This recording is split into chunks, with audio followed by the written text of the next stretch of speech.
Go.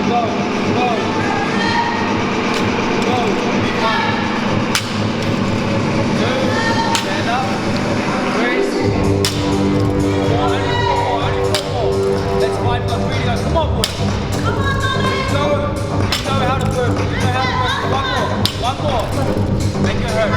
Go. Let's go, Donnie, let's go. 10 burpees you're done, bro. 1. 10 burpees you're done. That's 2. Quick, faster. Let's go. 4. 5. Halfway. 6. 4 more. 7. 8. There and back. 1 more.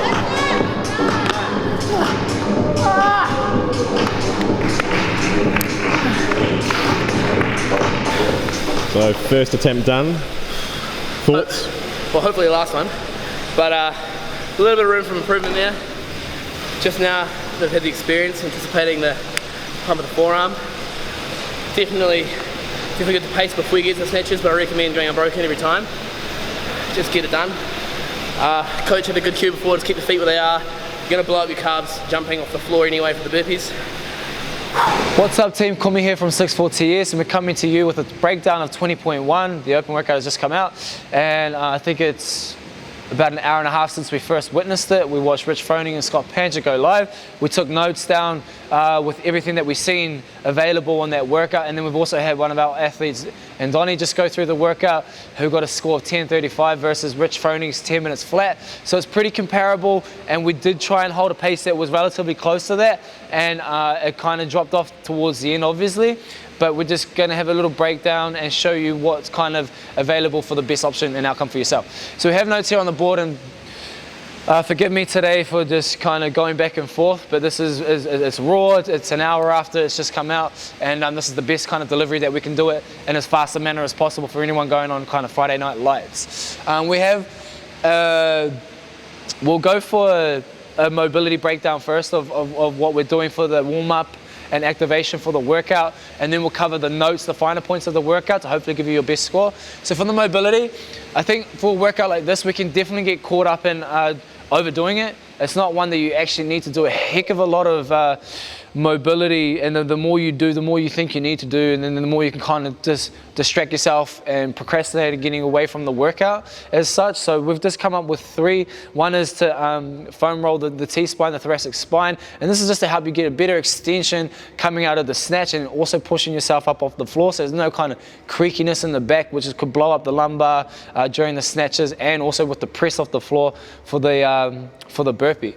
The next one is the barbell quad smash. So we just want you to kind of get into the myofascial tissue and just release it layer by layer, just to help clear any kind of blockages that may be in there already, and help oxygenate the blood flow to the muscle area for recovery, so then lactate doesn't come in there as soon as it will, or as soon as it could be there, because it's definitely going to come. There's 80 reps of the ground to overheads in this workout, and there's also 100 burpees, so it's undoubted that you're going to get that. We're trying to eliminate or minimize as much of that as we can by the time it comes. The last one that we picked is just a band shoulder stretch, and this is just to get a nice overhead open position.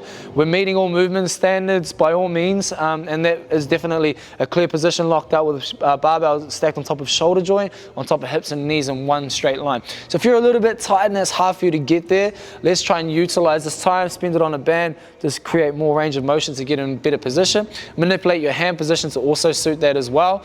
Generally, the wider you go, the more kind of extension you'll be able to bring back into the position. We have a blood flow piece where we're hopping on an assault bike for 5 minutes only. Again, not overkill, but it's definitely going to get you a little bit warm. We're just trying to get the blood flow carrying around the body. We're going to increase the RPM by 2 each round. So if you're a male, you might look at starting on something like 55, go to 57, 59, 61, 63. It may be a little bit higher than that depending on your capabilities. For ladies, it may be something like 46, 48, 50, 52, 54. And the last round should be quite hot, where you are feeling very, very warm, and then we'll allow you the time to kind of calm down a little bit by going through our activation while the body's peak flow. Our activation that we've chosen is 3 rounds for quality, 7 to 10 Cuban presses. Grab yourself an empty stick, upright row, rotation to the top of the head, press, back to the top of the head in reverse order, and then down. 7 to 10 reps. The whole time try and squeeze your shoulder blades back together. This is just going to give you that opening position for the snatch. We have 15 banded good mornings. Strap a band on your back, step in your feet hip width apart, hinge at the hips, and we're just trying to load the hamstrings. And towards the later rounds of the 10 rounder, it's going to be very, very hard for you to hold position through your midline the whole way. So it's going to light up a little bit. So this is going to give you that hinge mechanics throughout the workout and probably allow you just to round over a little bit when you are fatigued and get away with it. Okay, so we're going to set ourselves up for success, even though the movement may be a little bit of failure. We have 5 yoga push-ups plus an alternating toe touch. If you don't know what that is, we're kind of scooping down through downward dog, chest to the ground, seal position, go into a downward dog, alternate touch the foot. For any of these movements, they are on our movement library and our YouTube, 6'4 Army. Go and subscribe and follow that, and you can find these as well.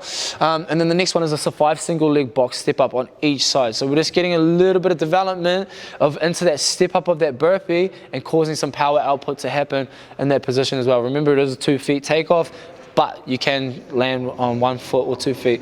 And on that, just take a quick note of the movement standards before you get into it, just so you're kind of not getting no reps, or if there is video review of your reps, make sure they're clean. The primer that we've chosen, 3 rounds as fast as possible. You can either do 3 or 4 power snatches. If you are choosing the clean and jerks, do the clean and jerks, and then 4 bar facing burpees. Do as fast as you can at the given weight for the workout, and then rest for 3 minutes, allow your heart rate to settle down, and guess what? We're on.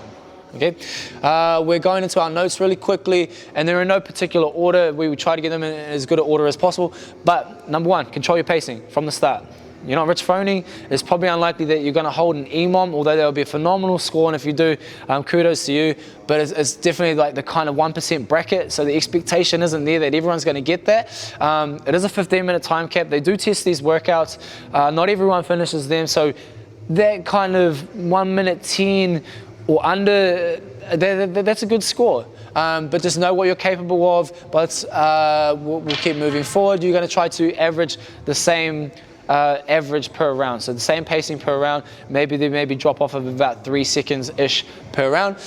Use a step-up burpee to control your heart rate. It's always a good idea to step into your burpee, and it will just pace you a little bit more, so you're not jumping and elevating the heart rate with each kind of jump and bound on the ground.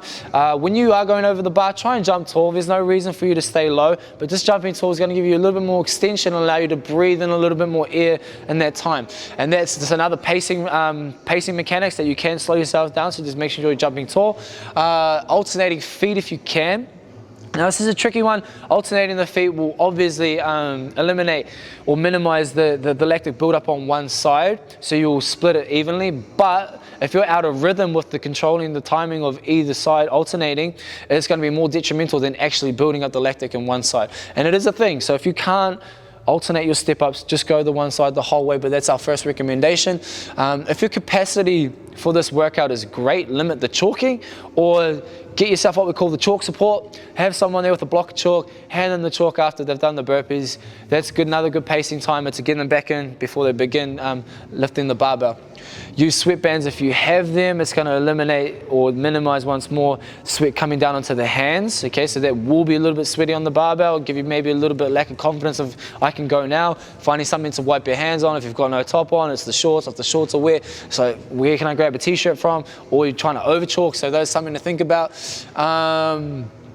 Power snatches are faster, but the clean and jerks are going to be smoother, and it's not going to be as heavy on the heart rate as the power snatch will be. But I would imagine that everyone at this ability with the 43 kilo barbell males, 30 for ladies, should be able to go power snatches the whole way through. If it was something like a 60 kilo barbell, it may be a little bit of a different story, but the ownership is on yourself. If I would expect the intermediate athlete to be deciding between the two movements, but an RX athlete, by all means, I would expect a power snatch, and I would expect unbroken reps the whole way through. So you probably pace yourself and hold off until you're capable of doing all 8 unbroken with a little bit of urgency, rather than doing 3-3-2. It's not really going to be efficient in this workout. But then again, if you're at that ability or that's your level, I mean, even singles could be a great idea as long as it's kind of continuously moving. And just on that, if you're at a gym where the plates aren't so good, just be cautious of dropping it from overhead. Do bring your barbells down and place them on the ground. And that would be the same for the beginner and scale divisions as well. Yeah, once more, the live announcements have performed an EMOM, and it doesn't necessarily mean that you have to. It's going to be quite hard to do. Set up your feet wide for the power snatch. Limit the foot movement. Okay, so if you're starting at wider stance, we can kind of stay in that same position on the way up and the way down. So the receiving position is going to be the start position. If you're constantly jumping in to out, then bringing them back in, that's just time spent moving. It's also extra contractions on the calves that don't need to be done. The next thing to talk about with the contractions of the calves would be making hip contact on the way up and on the way down on the barbell. You would cause yourself to be in a detrimental position if you went on the way down without touching the body to decelerate your bar, to slightly be pulled forward onto the toes of the balls of your feet, and then be driving off the balls of your feet as well, which would cause you a little bit of grief. Calf raise with the 43 kilo barbell, and then also all the 30, and then also all the bounding out of the burpee. So it's this extra stress that we don't really want. I want you to focus on getting a mid-foot drive from the power snatch. So really trying to lean your chest back to keep your weight centered to the middle of the foot and driving through as much stability of the base of foot as you can. With that, the feet can become pretty sore from just doing the amount of repetitions burping over the bar, and then added stress with the barbell pulling you forward. Rest because you want to, not because you have to. That's a great tip for this workout. Plan your rests out, and then also if you've got a mate that can be there to help you, please use them just to keep you accountable, and not so much accountable to keep going, but also sometimes it's accountability to slow down, because you can put yourself in a worse position. If you're at round 3 and you're feeling like you're way out the gate, rein it in before it gets you get yourself into too much of a dark place. If you're at round 5 and you feel good, this is definitely a good place to be, and definitely where we saw the breakdown happen for Donnie himself, and also on the live announcement. This is when they started kind of feeling the workout. And remember, you're only halfway, and that halfway could become a third of the time extra onto the original first half of the workout as well. All in all, 10 rounds, 8 ground to overhead, 10 burpees. It's a great workout. It's an it's a 15-minute time cap. We wish you all the best. Just control your pace. Think about your setup position for your snatches, or whether you're going to do the snatches or clean and jerks. Have a good time. Just really embrace it. You know, it's the open. It's going to be tough. You got your mates around you. It's just all about camaraderie, and just put in the work, and then they'll put in the work for you. It's a good showmanship WOD. Good mental game. Rough times, but good way to start the open.